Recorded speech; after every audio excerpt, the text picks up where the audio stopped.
Halo guys, welcome back again to my channel bersama saya Hansen di sini dan seperti biasanya setiap harinya saya akan buatkan video seputar cryptocurrency. So bagi kalian yang tertarik seputar cryptocurrency boleh aja langsung bantu saya like dan juga subscribe.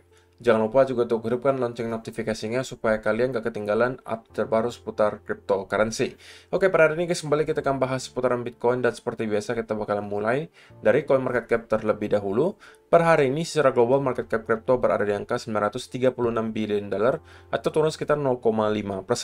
Nah, Bitcoin sendiri di angka 19.300-an, Ethereum 1.310, BNB 282, XRP 0,47, Cardano 0,43, Solana 32, dan Dogecoin berada di urutan ke-10 dengan harga 0,06 dolar. So, per hari ini kita melihat market rata-rata dalam keadaan merah, walaupun penurunannya nggak terlalu signifikan guys, hanya kurang lebih 0,sekian% hingga kurang lebih 1%-an. Yang sedikit banyak menunjukkan bahwa dalam 24 jam terakhir memang kita melihat market cenderung tidak ada volume, volatilitasnya sangat kecil dan ya, maybe ide yang baik untuk stay in the sidelines dulu guys, menunggu dulu volume dan juga volatilitasnya kembali sebelum kalian berpikiran untuk mencari setup untuk trading, kecuali kalian scalper gitu ya. So itu adalah outlook sementara dari beberapa top coin yang ada. Sekarang kita masuk dulu ke beberapa berita dan data terbaru hari ini. Nah, karena kita sudah di hari Minggu guys, maka kita akan cek kira-kira untuk 7 hari ke depan ada event ekonomi penting apa yang perlu kita perhatikan dan sepertinya bisa menciptakan semacam volatilitas di market. Nah, kalau misalnya untuk minggu depan sendiri, salah satu highlight utamanya adalah nanti di hari Jumat, tanggal 7 Oktober 2022, di mana pada tanggal tersebut kita akan melihat rilisnya data non-farm payrolls dan juga unemployment rate atau tingkat pengangguran Amerika Serikat pada pukul 19.30 waktu Indonesia Barat. Jadi ini mungkin bisa kalian catat kalau misalnya kalian pengen ngeliat volatilitas di market. Dan menariknya, forecastnya adalah masih tetap di angka 3,7%. Kalau ternyata memang sesuai ya guys, kalau memang sesuai masih 3,7% alias masih stuck di angka tersebut, tidak naik, tidak turun, kita kemungkinan akan melihat volatilitas tapi nggak ekstrim. Tapi kalau misalnya angkanya tidak sesuai, alias ada kenaikan atau penurunan, nah pada saat itulah kemungkinan kita bakalan ngelihat ada semacam volatilitas yang lumayan harusnya bakalan terjadi di market. Dan ya mudah-mudahan lah ya, Oktober ini kita bisa buka di minggu pertama dengan hijau di cryptocurrency. Karena memang secara data historis biasanya Oktober adalah bulan baik ya. Tapi untuk sementara kita belum melihat adanya bukti-bukti gitu ya bahwa Oktober adalah bulan baik di kripto. Ya mungkin karena kita juga masih berada di weekend gitu ya. Jadi mungkin baru besok pestanya akan dimulai. Tapi itu tidak ada garansi, kita baru akan lihat mungkin besok. Atau mungkin baru lusa. Who knows, oke? Jadi itu adalah yang pertama. Untuk 7 hari ke depan, hari Jumat adalah highlight-nya, oke? Yang kemudian yang kedua, ini yang juga menurut saya sedikit banyak dilupakan oleh banyak orang gitu. Kan sekarang orang beranggapan Bitcoin wajib gitu ya. Bitcoin wajib turun satu kali lagi menuju ke 13.000, 12.000, 10.000 karena keadaan yang lagi sangat buruk, makroekonomi lagi buruk, geopolitik lagi parah dan seterusnya. Tapi banyak orang lupa bahwa Bitcoin itu selama beberapa bulan terakhir sudah dihantam dari kanan dan kiri guys.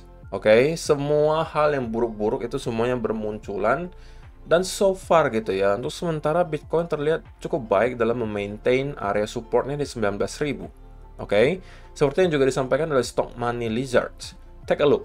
Things are already pretty bad and we're still here. Artinya, ya keadaan udah sangat buruk dalam beberapa bulan belakangan. Semua berita negatif bermunculan gitu ya. Dan kita masih melihat Bitcoin mampu stay di sekitaran range di sini. Oke, dimulai dari pertama low di bulan Juni kemarin. Sebelumnya kita mendapati ada kenaikan suku bunga dari The Fed sebesar 0,75%. Kemudian kita drop kan. Kemudian ada data inflasi mencapai 9,1% di sini. Oke, di sini kita kembali melihat The Fed naikkan 0,75%. Di sini kita melihat ada shooting from at Ukrainian nuclear power plant. Jadi ini adalah eskalasi gitu ya kemarin dari perang Rusia dan Ukraina.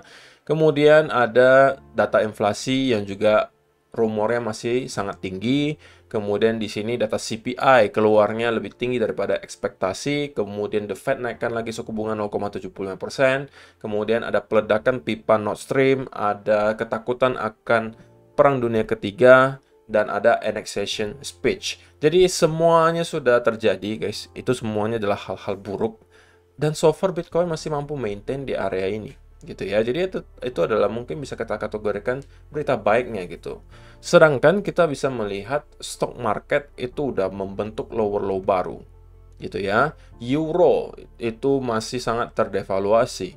Pound sterling juga kelihatannya sama. Tapi Bitcoin so far masih mampu bertahan. Dan gini juga guys, banyak orang beranggapan kenapa kita harus drop sekali lagi, karena mereka belum melihat ada kapitulasi yang benar-benar terjadi.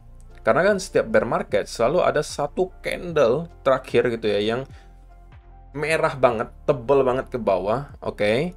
Dan itu adalah drop terakhirnya biasa, atau fase kapitulasi akhir sebelum pada akhirnya kita ranging sideways selama beberapa bulan, sebelum pada akhirnya kita membentuk cycle bull yang baru. Tapi masih ingatkah kalian untuk tahun lalu gitu ya, di akhir tahun lalu, banyak orang expect, atau hampir semua orang itu expect bahwa kita akan membuat satu parabolic move gitu ya, atau blow off top sebelum kita mencapai topnya bull market. Karena cycle-cycle sebelumnya itulah yang terjadi. Ada satu pergerakan parabolik akhir dan naik terus-menerus gitu ya, tajam banget, sebelum pada akhirnya kita dropnya juga tajam. Nah, itu blow off top atau orang sebutnya parabolic move.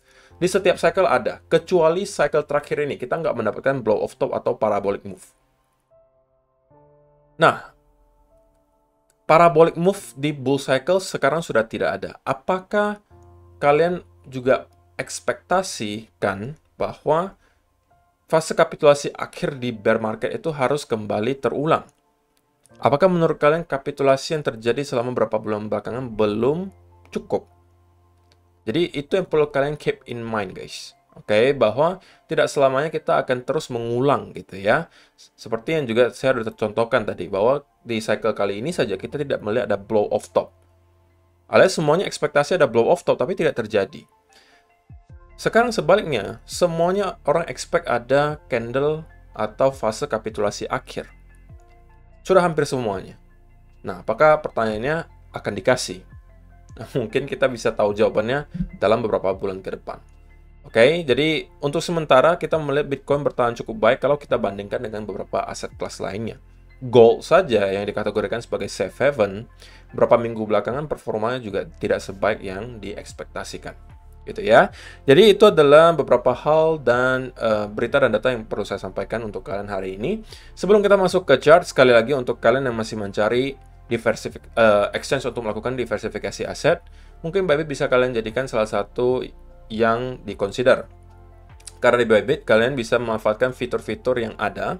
Semuanya ada di sini guys. Kalian mau NFT trading, kalian mau trading spot, kalian mau trading future, kalian mau staking fleksibel, kalian mau ikutan launchpad, semuanya tersedia di sini. Kebetulan juga mereka sedang mengadakan event zero fees on all spot pairs. Jadi kalian trading di spot Bybit itu nggak perlu bayar biaya sama sekali.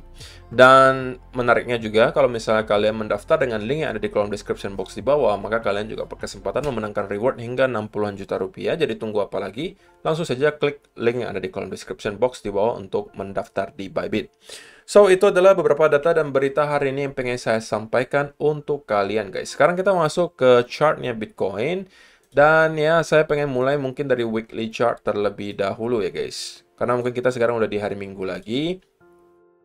Dan untuk sementara, seperti biasanya ya guys, kita masih mampu bertahan di area major supportnya yang sudah beberapa kali di weekly chart itu menahan harga Bitcoin di sekitaran 18.500 sampai 19.000 yang sebelumnya merupakan area all time high. Oke, jadi kita belum sampai hari ini belum sanggup untuk breakdown dari area tersebut. Tentunya kita tidak harapkan terjadi karena kenapa? Karena kalau sampai kita memang mampu breakdown dari area ini, maka memang chance cukup besar kita akan menuju ke area major support berikutnya di weekly chart yang mungkin menuju di sekitaran area 13.000 apabila area minor support di sekitaran 16.000 tidak mampu menahan. Oke, jadi di weekly chart sebenarnya belum banyak yang berubah, kita masih di sana-sana saja. Terlebih lagi di time frame yang kecil juga ya untuk sementara kita hanya sideways saja guys. Volume juga tidak ada sama sekali.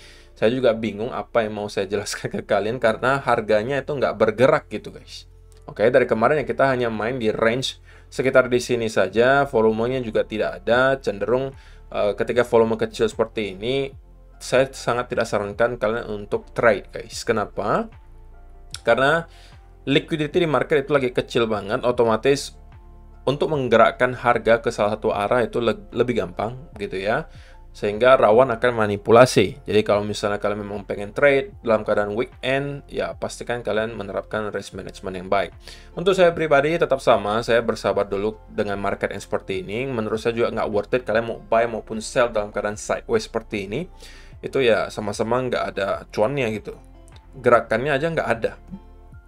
Saya lebih prefer antara dia menyentuh dulu ke salah satu area di sini, antara misalnya kita menyentuh ke area support range di sini yang berada di sekitar 18.500, sebelum pada saat itu saya mungkin mencari setup lagi, mungkin gitu ya, saya dikasih semacam di sini double bottom, ya kan? Atau mungkin di sini ada semacam inverse head and shoulder kalau misalnya kalian cek di time frame yang kecil. Di sini juga sama, di sini juga sama. Atau sebaliknya, kita menyentuh lagi ke area major resistance yang di sini, kemudian kita mendapatkan juga indikasi seperti misalnya double top, kemudian disertai rising wedge. Nah, ini mungkin lebih make sense kalau misalnya saya cari setup. Oke, selama kita berada dalam range ini guys, kita selalu bisa aja bolak-balik di sekitaran area di sini.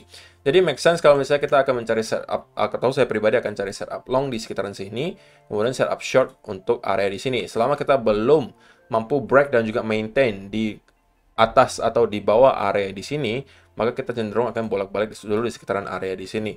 Kalau kita sudah mampu breakout ke salah satu arah, maka dari sana mungkin kita baru bisa melihat pergerakan yang lebih sustain ke arah tersebut.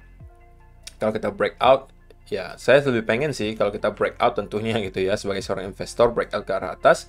Tapi lebih enaknya menurut saya adalah kalau kita mampu maintain di atas area 20.700-an, karena ini merupakan area yang sebelumnya membuat Bitcoin kesulitan juga di sini. Sebelumnya merupakan major support kalau kalian perhatikan. Kalau sekarang tentunya akan kita flip menjadi area resistance. Jadi sekarang kita in the middle of the range. Jadi menurut saya nggak worth it untuk saya cari setup. Saya lebih memilih akan menunggu kedua hal yang tadi saya katakan terjadi gitu ya. Kalau saya dikasih setup di sini atau di sini, atau misalnya nggak dikasih setup dan kemudian kita langsung breakdown ke salah satu arah, katakanlah kita breakout kemudian kita mendapatkan bullish continuation pattern, ini juga bisa saya jadikan sebagai sebuah setup. Atau kita breakdown dari sini dan kemudian ada bearish continuation pattern, itu juga adalah setup bagi saya untuk masuk. Oke, jadi ya saya rasa itu aja sih untuk hari ini guys. Saran saya juga kalian nggak usah lah hari ini mantauin market dulu kalau memang trader gitu ya. Kemungkinan nggak akan bergerak kecuali kalian mantaunya micro cap gitu ya, itu mungkin masih ada pergerakan. Tapi kalau Bitcoin, Ethereum kemungkinan kita nggak akan melihat pergerakan yang terlalu exciting. So, terima kasih yang sudah menonton sampai selesai. Semoga bermanfaat video hari ini dan kita bakalan ketemu lagi di video yang berikutnya. Bye-bye.